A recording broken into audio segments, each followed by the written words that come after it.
नमस्ते दोस्तों। आज फिर हमारा आगे का टॉपिक है परिमाण। माने अगर 1 से लेके 100 तक प्राकृतिक संख्याओं का आपस में गुणा किया जाए तो उस परिणाम में कितने शून्य होंगे। हमारा आज का लेक्चर यही रहेगा। चलिए आज इसको हम देखते हैं। जैसे हमने लिखा है कि 1 से लेके 100 तक प्राकृतिक संख्याओं का आपस में गुणा किया जाए तो परिणाम के अंत में कितने शून्य आएंगे। तो अब इसको हम करने के लिए हम सबसे पहले क्या करेंगे भाई, 1 गुणे 2 गुणे 3 गुणे 4 गुणे 5। तो इस टाइप का क्वेश्चन को हम सॉल्व करने के लिए सबसे पहले जो हमारा अंतिम मान होगा उसको लिख लेंगे। अंतिम मान को उसमें हम 5 से भाग दे देंगे। अंतिम मान को हम 5 से भाग दे देंगे। तो हम 5 से भाग दे देंगे तो हमारा कितना आ गया 20। ठीक है। अब फिर इस जो दूसरा मान आया है इसमें हम भाग दे देंगे 5 से। तो 5 चौके 20। यह क्रिया तब तक करेंगे जब तक कि हमारी संख्या 5 से छोटी न आ जाए। 5 के बराबर रहेगी तो भी हम डिवाइड करेंगे, हमारी 5 से छोटी होनी चाहिए। तो अब देखिए 5 से छोटी हो गई तो 20 प्लस 4 बराबर 24।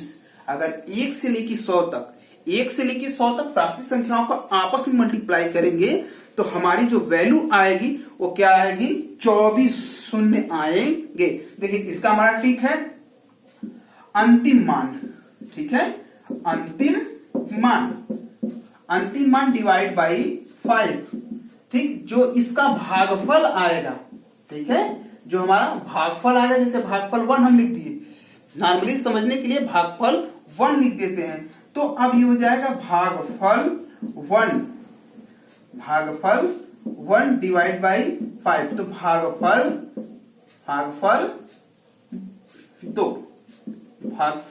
2। यह क्रिया तब तक करेंगे जब तक कि हमारी जो संख्या है 5 से छोटी ना आ जाए। तो अब इस भागफल को हम क्या करेंगे, जोड़ देंगे। तो यही आपका ट्रिक है। देखिए आप हमारा अगला क्वेश्चन है कि 1 से लेकर 250 प्राकृतिक संख्याओं का आपस में गुणा करेंगे तो हमारा शून्य की संख्या कितनी होगी। आइए देखते हैं। हमने कर लिया 250 डिवाइड बाई 5। तो 5 एकम 5 पचहा 25, 25 और 5 0। तो हमारा ये वैल्यू कितना आ गया, 50 आ गया भाई। 5 25 50, फिर 50 को हम फिर 5 से डिवाइड कर देंगे। 5 एकम 5 10, हमारा भागफल 10 आ गया। फिर 10 को हम फिर डिवाइड करेंगे 5 एकम 5 5 दूना 10। देखिए हमारा भागफल 5 से छोटा आ गया। हमारा भागफल 5 से छोटा आ गया। जब हमारा भागफल 5 से छोटा आ गया तो इस भागफल को हम क्या करेंगे, जोड़ देंगे। 50 प्लस 10 प्लस 2। तो 50 10 2 10, 50 10 60 और 2 62। हमारा 62 जीरो होंगे। माने 1 से 250 संख्याओं का आपस में हम मल्टीप्लाई करेंगे तो हमारी जो वैल्यू आएगी वो 62 आएगी। शून्यों की संख्या 62 आएगी। हमारा अगला क्वेश्चन है 51 से लेके 100 तक प्राकृतिक संख्याओं का आपस में गुणा किया जाएगा तो हमारा जो होगा अंत में शून्यों की संख्या कितनी होगी। तो चलिए देखते हैं। ये हमारा एक लेवल ऊपर का क्वेश्चन है। अब पहले हम करेंगे क्या, 1 से 100 तक का निकालेंगे। 1 से 100 तक का निकालेंगे। तो 100 तक का निकालेंगे तो 100 भागे 5 20, फिर 20 भागे 5 5 चौके 20। तो हमारा कितना आ गया, 24 आ गया। लेकिन 51 तक ही हमको निकालना है, 51 से 50 तक। तो हम करेंगे क्या, 50 भागे 5 बराबर 10। फिर 10 को हम 5 से डिवाइड कर देंगे 2। तो अब इस 24 में से हम उस 12 को क्या करेंगे, हमारा इसको जोड़ देंगे तो हमारा 12 हो जाएगा। तो 12 घटा देंगे। शून्यों की संख्या हमारी कितनी हो जाएगी, 12। अगर 51 से 100 तक 51 से 100 तक का संख्याओं का आपस में मल्टीप्लाई करेंगे तो हमारा जो परिणाम के अंत में 12 शून्य आएंगे, परिमाण के अंत में 12 शून्य आएंगे। देखिए हमारा एक लेवल और ऊपर बढ़ गया, क्वेश्चन हमारा एक लेवल ऊपर और बढ़ गया। कह रहा है 2 4 6 8 मल्टीप्लाई 250 तक आपस में गुणा करेंगे तो हमारी शून्यों की संख्या क्या होगी। देखिए ये सम संख्या है 2 4 6 8, तो हमारी सम संख्या है, तो पहले जितनी हमारी संख्या है उसको हम 2 से क्या करेंगे, डिवाइड कर देंगे। जितनी हमारी संख्या है उसको 2 से डिवाइड करेंगे तो हमारा कितना हो जाएगा, 125 नंबर आएंगे। अब इस 125 को हम 5 से डिवाइड करेंगे। 125 डिवाइड बाई 5, 5 दूना 10, 50 25, तो 25, फिर 25 को डिवाइड करेंगे, 5 50 25, और फिर 5 को डिवाइड करेंगे 5 से 1, तो हमारी जब शून्यों की संख्या होगी कितनी हो जाएगी, 25 प्लस 5 और प्लस 25 5 30 है 31, हमारे शून्यों की संख्या कितनी होगी, 31 हमारी शून्यों की संख्या होगी। देखिए इस टाइप का क्वेश्चन जब आएगा तो आप हमेशा ध्यान रखिएगा, सम संख्या कहीं क्वेश्चन में लिखा नहीं रहेगा, कहीं क्वेश्चन में लिखा नहीं रहेगा कि ये सम संख्या है कि विषम संख्या, वो आपको देखना रहेगा। आप उसको देखेंगे कि सम संख्या है या नॉर्मल संख्या, प्राकृतिक संख्या है, ये आपको डिसाइड करना है। क्वेश्चन में कहीं लिखा है 2 4 6 8 डैश डैश 250 को गुणा किया जाए, परिणाम के अंत में कितने शून्य होंगे, कहीं नहीं लिखा कि संख्या, लेकिन आपका पास सेंस होना चाहिए कि क्वेश्चन पढ़ते समय आप ध्यान रखिए। ये नहीं कि 250 दिया डायरेक्ट 250 का फार्मूला लग के लगा दी तो क्वेश्चन आपका क्या हो जाएगा, गलत। आंसर वो भी एक ऑप्शन में मिलेगा आपको, एक ऑप्शन में आपको 31 मिलेगा और 250 का जो रहेगा वो भी ऑप्शन में रहेगा, तो आपको वो ऑप्शन कर देंगे तो आपका क्वेश्चन क्या हो जाएगा, गलत होगा। तो इस चीज को आप ध्यान रखिए।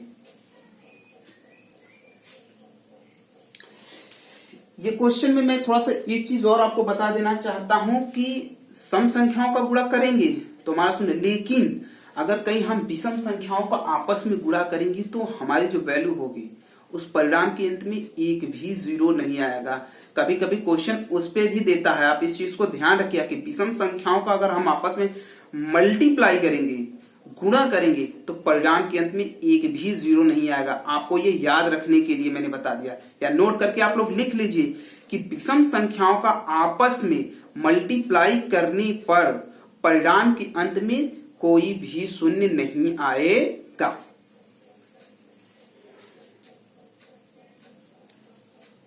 नंबर सिस्टम हमारा कुछ क्वेश्चन समांतर श्रेणी से भी पूछे जाते हैं। यह क्लास 10 में विद्युतीय बहुत अच्छा चैप्टर है।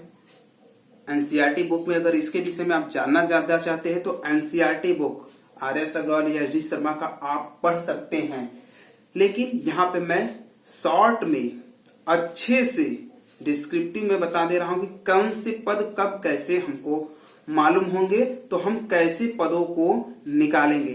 पहली कंडीशन आप याद रखिएगा, अगर किसी नंबर का अपवर्त निकालना हो, किसी भी नंबर का अपवर्त निकालना हो, तो जैसे किसी भी संख्या का अपवर्त निकालना हो, जैसे हमने कर दिया कि अपवर्त, तो अपवर्त माने आगे बढ़ने की। जैसे हमने कहा 4 का अपवर्त क्या होगा, 4 का अपवर्त क्या होगा, तो 4 का अपवर्त 4 8 12 ऐसे ही डिफरेंट पे अनंत तक चला जाएगा। डिफरेंट मतलब देखिए 4 8 12 सब में 4 4 का डिफरेंट है, तो हमारी ये श्रेणी कैसी है, समांतर श्रेणी हुई। कैसी श्रेणी हुई, समांतर श्रेणी हुई। दूसरी चीज जान लीजिए, जैसे हम 8 का अपवर्त निकालेंगे तो 8 16 32, 10 का अपवर्त 10 20 30 40 50 ऐसे बढ़ते जाएंगे अनंत तक। ठीक, अगर किसी श्रेणी के दो पदों का अंतर समान हो, तो उसे समांतर श्रेणी कहते हैं। पहले पद को a और सार्वंतर को d, और पदों की संख्या n से दिखाते हैं। जैसे हमने यहां लिखा है, यदि किसी श्रेणी के दो समांतर पदों का अंतर समान हो तो उसे समांतर श्रेणी कहते हैं तथा समानांतर को सार्वंतर कहते हैं, जिसे हम d से दिखाते हैं। पहला पद ए पदों की संख्या n और सार्वंतर d हमारा होता है। अब जब समांतर श्रेणी इसमें पूछेगा कि पदों की संख्या कितनी होगी, तो अब nवां पद अगर हमको निकालना हो, पदों की संख्या निकालना हो कि कितने पद का हमारा योग या nवां पद हमारा, जैसे हमने कहा कि श्रेणी का 5वां पद, 8वां पद, 10वां पद, 15वां पद क्या होगा, तब हम इस फार्मूले का यूज करेंगे। ठीक है। जब अंतिम पद, एक चीज याद रखिए कि श्रेणी में अंतिम पद भी दिया रहता है, श्रेणी में अंतिम पद भी दिया रहता है कि अंतिम पद जब दिया रहेगा तब आपकी पदों की संख्या पूछेगा कि कुल कितने पदों का योग हमारा होगा, तब आप इसको यूज करेंगे L बराबर a plus n minus 1 into D से हम इसको फाइंड आउट कर लेंगे। ठीक, जब अंतिम पद न दिया हो, ठीक है, जब अंतिम पद न दिया हो, अंतिम पद न दिया हो तब पदों की संख्या पूछेगा, तो आप इसको निकालेंगे n/2 a plus n minus 1 into T से हम निकाल लेंगे। अब अंदर अंतिम पद आपको मालूम रहेगा, अंतिम पद मालूम रहेगा, तो अब आप इसको निकालेंगे n/2 a प्लस n। जो कक्षा 10 में एनसीईआरटी की बुक पढ़ागा वो इसके विषय में बहुत अच्छे से जानता होगा, इस पे करीबन 2 से 3 एक्सरसाइज हैं। लेकिन यहां आप इसको जानिए, श्रेणी में कभी कभी 2, 4, 6 क्वेश्चन पूछ लेता है, हर एग्जाम में एक आध क्वेश्चन कहीं ना कहीं से पुटअप कर लेता है, तो ये चीज आप याद रखिए कि श्रेणी आपके लिए बहुत इंपॉर्टेंट है, एक पूरा चैप्टर ही श्रेणी का है। यहां मैं आपको श्रेणी पढ़ा रहा हूं। हाँ, एक चीज और कि कुछ लोगों का कमेंट आया कि ये मैथ मैं पढ़ा रहा हूं तो क्या लेखपाल आने वाली वैकेंसी जो है लेखपाल क्या उसके लिए सहायक है? भाई मैंने आपको पहले ही दिन बताया था कि जो मैं मैथ पढ़ा रहा हूं ये आपका IAS, PCS, SSC, UP PP, ठीक, UP triple SC, lower PCS, ठीक है, एसएससी, बैंक, इतने के लिए इंपॉर्टेंट माने ये जान लीजिए कि जितने भी कॉम्पिटेटिव एग्जाम होते हैं वो सभी इंपॉर्टेंट है। एक चीज मैं और आपको बता दूं कि कुछ चैप्टर ऐसे हैं जो सीए की तैयारी कर रहे हैं, जो बच्चे सीए की तैयारी कर रहे हैं उनके लिए भी इंपॉर्टेंट है। मैं कल किसी बच्चे का मैंने किताब देखा था, सीए की तैयारी कर रहा था, तो उसको मैंने देखा तो ये सिर्फ चैप्टर उसमें मैंने देखा विधिवती।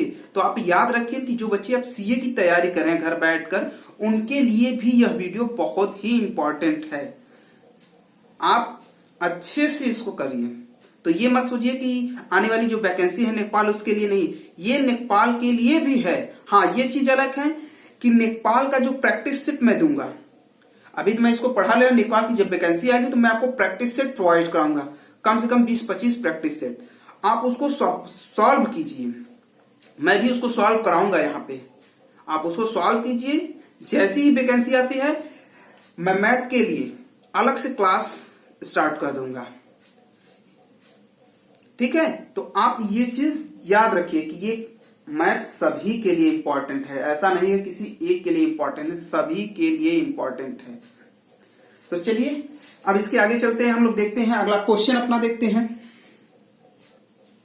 हमारा क्वेश्चन यही रहा कि 8, 15, 22 डैश डैश 27वां पद क्या होगा, माने श्रेणी का हमारा 27वां पद क्या होगा। तो हम सबसे पहले मान लेंगे ए, हमारा ए 8 हो जाएगा, ठीक। हम यहां से डी निकालेंगे, तो डी 15 माइनस 8 बराबर 22 माइनस 15, तो हमारा क्या हो जाएगा 7, माने इसमें कितने का डिफरेंट है, सार्वंतर हमारा डी कितने का है, 7 का है। अब कह रहा है कि 27वां पद, माने n की हमारी वैल्यू क्या दे दी 27 ने, 27वां पद, तो हमने 27वां पद के लिए कि यनवां पद हमने बताया कि यनवां पद a plus n minus 1 into D, हमने यही फॉर्मूला बताया, इसको हम पुटअप कर देंगे तो हमारा a की वैल्यू हो जाएगी 8, n की वैल्यू हो जाएगी 27 माइनस 1 और d की वैल्यू हो जाएगी 7। तो 8, 27 में से क्या 26 गुणे 7, अब इसका मल्टीप्लाई कर देंगे, 8 प्लस 7 छंग 42 की 2 हाथ में आया 4, 7 दूना 14, 4 18 और 8 182 और 8 182, 8 को हम जोड़ देंगे तो कितना हो जाएगा 190। हमारा 27वां पद क्या होगा 190।